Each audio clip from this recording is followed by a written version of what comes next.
أعوذ بالله من الشيطان الرجيم. بسم الله الرحمن الرحيم. وَلَقَدْ خَلَقْنَا الْإِنسَانَ مِنْ سُلَالَةٍ مِنْ طِينٍ ثُمَّ جَعَلْنَاهُ نُطْفَةً فِي قَرَارٍ مَكِينٍ ثُمَّ خَلَقْنَا النُّطْفَةَ عَلَقَةً فَخَلَقْنَا الْعَلَقَةَ مُضْغَةً فخلقنا المضغة عظاما فكسونا العظام لحما ثم أنشأناه خلقا آخر فتبارك الله أحسن الخالقين. ثم إنكم بعد ذلك لميتون ثم إنكم يوم القيامة تبعثون. اور یقیناً ہم نے انسان کو مٹی کے خلاصے سے پیدا کیا ہے اور پھر ہم نے اس کو نطفہ بنا کر ایک محفوظ جگہ یعنی رحم مادر میں رکھا، اور پھر ہم نے نطفے کو لوتھڑا یعنی جمع ہوا خون بنایا، اور پھر ہم نے اس جمے ہوئے خون کو بوٹی بنا دیا، اور پھر ہم نے اس بوٹی کو ہڈیوں میں تبدیل کر دیا، اور پھر ہم نے ہڈیوں پر گوشت پہنا دیا، اور پھر ہم نے اس کو ایک نئی مخلوق بنا کر کھڑا کر دیا. اللہ کی ذات بابرکت ہے جو تمام کاریگروں سے سب سے بہتر کاریگر ہے. اور پھر تم اس کے بعد ضرور مرو گے، اور یقیناً تم لوگ پھر قیامت کے دن دوبارہ اٹھائے جاؤ گے. انسان کی فلاح اور کامیابی کو بیان کرنے کے بعد اب انسان کی تخلیقی مدارج اور اس کے ارتقاء کو اللہ نے بیان کیا. انسان سے مراد آدم ہے. اللہ نے آدم علیہ السلام کو کس طرح بنایا اس کی یہاں سے تفصیلات ذکر فرمائی جا رہی ہے. یہ اسلام کا نظریہ ہے جو یہاں پر پیش کیا جا رہا ہے کہ اللہ نے انسان کو مٹی سے بنایا.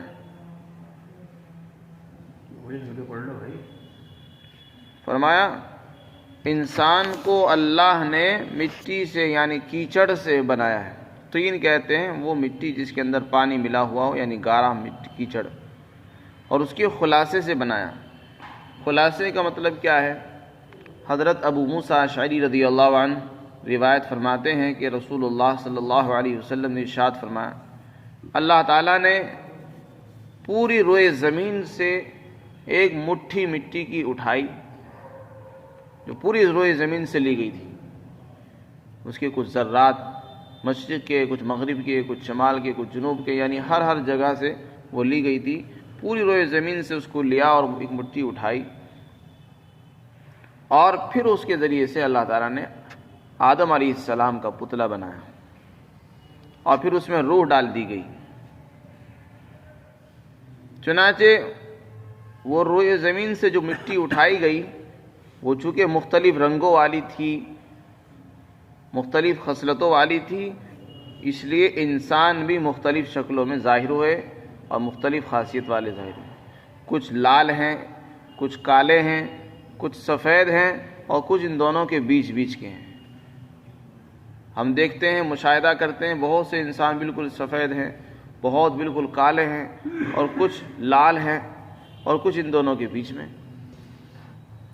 تو یہ سب زمین کے مختلف رنگوں کی بنیاد پر ان کی شکلوں کے اندر ان کے رنگوں میں اختلاف ہوا. اسی طریقے سے بہت سے انسان خبیث ہیں، بہت سے انسان طیب اور پاکیزہ ہیں، بہت سے دونوں کے بیچ میں، کوئی نرم ہے، کوئی سخت ہے، اور کچھ دونوں کے بیچ میں بھی ہیں. اور زمین کے اندر بھی مختلف خصلتیں ہوتی ہیں. بعض جگہوں کی زمین بہت سخت ہے، بعض جگہ کی مٹی بہت نرم ہے. تو چونکہ زمین میں اور مٹی کے اندر بھی مختلف خصلتیں اور مزاج اور رنگ ہیں، انہی کے اختلاف کی وجہ سے انسان کے رنگ میں اور اس کی طبیعتوں کے اندر بھی اختلاف ہو گئے. اس کے بعد اللہ تعالیٰ نے اس کو نطفہ بنایا. حضرت آدم علیہ السلام کو اس سے اللہ نے بنایا.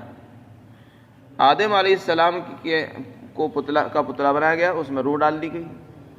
پھر حضرت آدم علیہ السلام کی پسلی سے ہی ان کی بیوی حوا کو پیدا کیا۔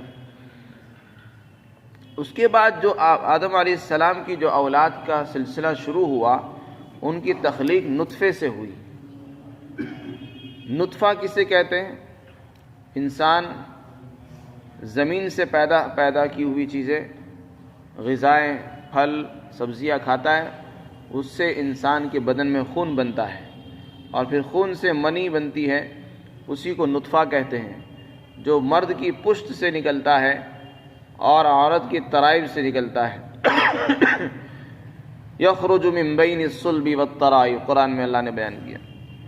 وہ مادہ منویہ اللہ تعالیٰ اس کی حفاظت فرماتے ہیں، اور رحم مادر کے اندر، رحم کے اندر وہ پہنچتا ہے، اور ایک مدت تک یعنی 40 دن تک وہ اسی حال میں رہتا ہے، نطفے کی شکل رہتی ہے۔ پھر 40 دن کے بعد اس میں تبدیلی ہوتی ہے، 40 دن کے بعد اس کو خون بنا دیا جاتا ہے، جمع ہوا خون۔ 40 دن تک وہ خون رہتا ہے جمع ہوا، 2 چلے گزر جاتے ہیں، اس کے بعد جب 2 چلے پورے ہو جاتے ہیں، پھر اس کو ایک بوٹی کی شکل میں بنا دیا جاتا ہے، وہ گوشت کی بوٹی بن جاتی ہے۔ چنانچہ وہ بھی 40 دن تک اسی حال میں رہتی ہے۔ جب 3 چلے پورے ہو جاتے ہیں، پھر اس کے بعد اس کے اندر ہڈیاں بنائی جاتی ہیں، اس کے بعد حصوں کی ہڈیاں بنا دی جاتی ہیں، ان ہڈیوں پر بعض ہڈیوں پر گوشت چڑھا دیا جاتا ہے، پہنا دیا جاتا ہے، اور پھر اللہ کی طرف سے ایک فرشتہ وہاں بھیجا جاتا ہے۔ وہ فرشتہ اللہ سے پوچھتا ہے اس کی مدت کے بارے میں، موت کے بارے میں، اس کے رزق کے بارے میں، اور اس کے اعمال کے بارے میں، اور وہ کہاں مرے گا، اس کی ہر چیز کے بارے میں سوال کرتے ہیں۔ چنانچہ وہ فرشتہ اس میں آگر روح ڈالتا ہے۔ 3 چلے سے پہلے 3 چلے کا مطلب یہ 4 مہینے سے پہلے اس میں جان نہیں پڑتی، وہ بے جان ہوتا ہے، یعنی اس کی ایک الگ ہی شکل ہوتی ہے، بے جان ہوتا ہے۔ اور جہاں 3 چلے یعنی 4 مہینے پورے ہوئے، اس کے بعد اللہ کی طرف سے اس میں روح ڈال دی جاتی ہے، اس کی تقدیر لکھ دی جاتی ہے، اس کے شقی اور سعید ہونے کا فیصلہ کر دیا جاتا ہے کہ یہ نیک بخت ہوگا یا بدبخت ہوگا، کب اس کی موت آئے گی، وہ وقت لکھ دیا جاتا ہے، اس کا رزق لکھ دیا جاتا ہے، کتنا رزق کھائے گا، اس کے اعمال لکھ دی جاتے ہیں، اور اس کے بعد پھر وہ بڑھتا رہتا ہے، یہاں تک کہ ایک نئی شکل میں وہ ظاہر ہوتا ہے۔ اسی کو فرمایا اللہ تعالیٰ نے کہ پھر ہم اس کو ایک نئی شکل بنا کر کھڑا کرتے ہیں اور تیار کر دیتے ہیں، اور پھر وہ انسان دنیا میں آتا ہے، اور بالکل آنکھوں والا، دیکھنے والا، عقل اور بصیرت رکھنے والا ایک انسان ہوتا ہے۔ وہ کہاں پہلے ایک قطرہ تھا اور کہاں وہ ایک پورا انسان تیار ہو گیا۔ تو یہ انسان کی تخلیق کے مدارج ہیں مختلف، جن دور سے، جن مختلف ادوار سے وہ گزرتا ہے اور انسان بن جاتا ہے۔ پھر وہ جوانی کو پہنچتا ہے، بڑھاپا آتا ہے، اس کے بعد پھر وہ قبر میں پہنچ جاتا ہے۔ قبر کا ایک زمانہ لمبا زمانہ ہے، قیامت تک رہے گا۔ جب قیامت آئے گی اس کے بعد پھر قبروں سے لوگ نکلیں گے اور دوبارہ زندہ کر دی جائیں گے۔ یہ انسان کا سفر ہے۔ اسلامی نظریہ یہی ہے کہ انسان کو اللہ نے سب سے پہلے جو انسان تھے حضرت آدم علیہ السلام، کیونکہ وہ سب سے پہلے انسان ہیں، ان کو اللہ نے مٹی سے بنایا، اور پھر بعد میں آنے والے انسانوں کو اللہ نے نطفے سے بنایا، اور نطفہ بھی چونکہ زمین مٹی ہی سے بنا ہوا ہے، مٹی کی غذائیں کھا کر انسان کے پیٹ میں نطفہ تیار ہوتا ہے، تو انسان آدم کی جو اولاد ہیں وہ بھی مٹی سے ہی بنی ہیں۔ اگر یہ کہا جائے تو غلط نہیں ہوگا کہ وہ بھی مٹی سے پیدا ہوئی ہیں، کیونکہ ان کی جو اصل ہے وہ مٹی سے بنی ہے۔ بہت سے ملحد اور بے دین لوگ یہ عقائد، یہ نظریات پیش کرتے ہیں، جو ہمارے بچوں کو بھی پڑھایا جاتا ہے اسکولوں کے اندر، کہ انسان کی پیدائش آدم علیہ السلام سے نہیں ہوئی، اور بلکہ وہ پہلے کبھی کوئی کیڑا تھا، اور اس نے ترقی کرتے کرتے جو ہے شکلیں بدلی، کبھی وہ کسی سانپ کی شکل میں آ گیا، پھر وہ جانور کی شکل میں آیا، پھر وہ بندر کی شکل میں آیا، یہاں تک کہ وہ ہزاروں سال کی بعد تبدیلیوں کے بعد وہ انسان بن گیا۔ یہ بے بنیاد عقائد ہیں، بے بنیاد نظریات ہیں، جو ڈارون کی طرف منسوب ہیں، اور ڈارون نے یہ عقیدہ پیش کیا کہ انسان کی شروعات ایک کیڑے سے ہوئی ہے۔ پہلے کبھی وہ کیڑا تھا، پھر اس نے ترقی کی تو وہ سانپ بن گیا، اس کے بعد پھر اس نے اور ترقی کی تو وہ جانور بن گیا، یہاں تک کہ وہ بندر بنا، اور پھر اس کے بعد ترقی ہوتی رہی اور ہزاروں سال کروڑوں سالوں کے بعد وہ انسان بن گیا۔ یہ بے بنیاد ہے، قرآن میں نہ اس کا ذکر ہے نہ اس کی کا کوئی ثبوت ہے۔ قرآن میں اللہ نے اسی طرح بیان کیا کہ ہم نے انسان کو مٹی سے بنایا۔ اس میں کہیں یہ ذکر نہیں کہ ہم نے کیڑے سے اس کو پہلے کیڑا تھا اور کیڑے سے ہم نے انسان بنا دیا، یا وہ پہلے بندر تھا بندر سے ہم نے اس کو انسان میں بدل دیا ہے، ایسی کوئی بات نہیں ہے۔ یہ صرف بے بنیاد اور بے سند باتیں ہیں۔ فرمایا اللہ تعالیٰ نے ہم نے انسان کو مٹی کے خلاصے سے بنایا۔ وہ خلاصہ وہی ہے، پوری روئے زمین سے ایک مٹھی لی گئی جس میں مختلف مزاج کی، مختلف رنگوں کی، سخت بھی، نرم بھی، پاکیزہ بھی، خبیث بھی، اور کالی بھی، لال بھی، سفید بھی، مختلف رنگوں کی مٹی ملی ہوئی تھی۔ اسی کی مقدار انسانوں کی شکل ظاہر ہو گئی۔ پھر ہم نے اس کو نطفہ بنا کر ایک محفوظ جگہ میں رکھا۔ محفوظ جگہ سے مراد ہے رحم مادر، یعنی بچے دانی۔ ثم خلقنا النطفة، پھر ہم نے اس نطفے کو علقہ بنا دیا۔ علقہ یعنی جمع ہوا خون۔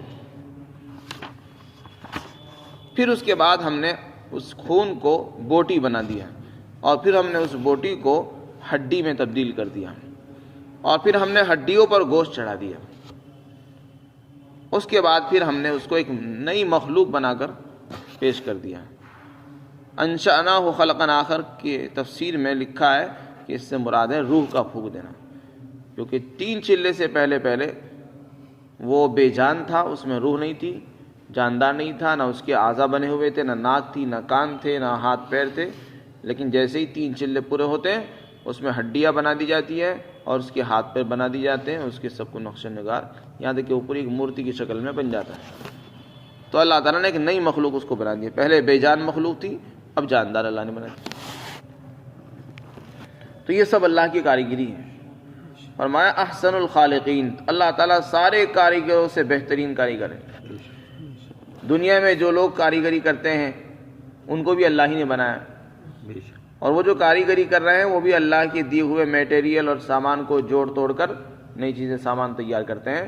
ان کا اپنا بنایا ہوا کوئی سامان نہیں، نہ کوئی میٹیریل ہے، سب کچھ اللہ ہی نے بنایا۔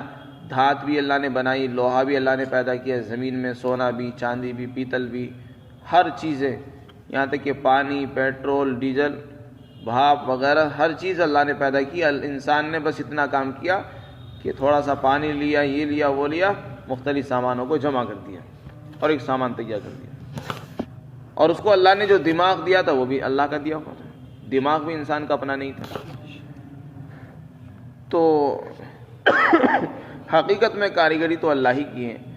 تو اللہ فرماتا ہے کہ سب سے بہترین کاریگر ہے، اللہ کی ذات بابرکت ہے اور سب سے بہترین کاریگر ہے۔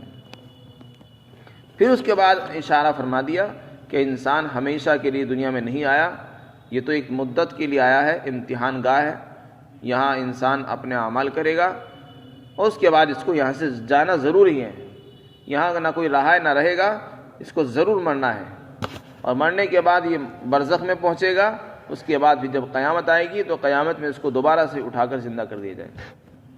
یہ اس کی زندگی کا خلاصہ ہے۔ تو یہ چند روز کی زندگی ہے، اس میں انسان کو اعمال کرنے چاہیے اور اپنی تخلیق پر غور کرتے رہنا چاہیے کہ میں کیا ہوں۔ جب بھی اس دل میں بڑائی آئے، تکبر آئے اور اپنی بڑائی کا خیال اور جذبہ ہو، فوراً اپنی ابتدا پر غور کرے کہ میں اپنی شروعات میں کیا تھا۔ جب انسان اپنی پیدائش پر اور اپنی تخلیق پر نظر رکھے گا تو کبھی اس کے اندر بڑائی نہیں آئے گی، کبھی وہ تکبر نہیں کرے گا۔ تکبر وہ کرتے ہیں جو اپنی شروعات کو بھول جاتے ہیں، اور جو اپنی شروعات کو نہیں بھولتے وہ تواضع کے ساتھ رہتے ہیں۔ تو مسلمانوں کی یہی شان ہے کہ وہ اپنی شروعات کو اور اپنی ابتدا اور آغاز کو یاد رکھتے ہیں، اور یاد رکھنا چاہیے۔ قرآن کریم نے جگہ جگہ انسان کی تخلیق کو بیان فرمایا، وہ اسی لیے تاکہ انسان اپنی شروعات کو، اپنے آغاز کو یاد رکھے کہ میں کچھ نہیں تھا، یہ سب احسانات مجھ پر اللہ کے ہیں، اس نے مجھ پر کرم کیا ہے جو آج میں دنیا میں موجود ہوں۔ اگر اللہ تعالیٰ مجھ پر کرم نہ فرماتا تو معلوم نہیں میں کہاں پڑا ہوا ہوتا۔ فرمایا پھر تم کو اس کے بعد ضرور مرنا ہوگا، اور پھر اس کے بعد تم کو اٹھایا جائے گا، یعنی قیامت کے دن۔ تو یہ مختلف دور ہوتے ہیں انسان پر جو اس پہ پیش آتے ہیں۔ اللہ تعالی ہم سب کو عملی توفیق عطا فرمائے۔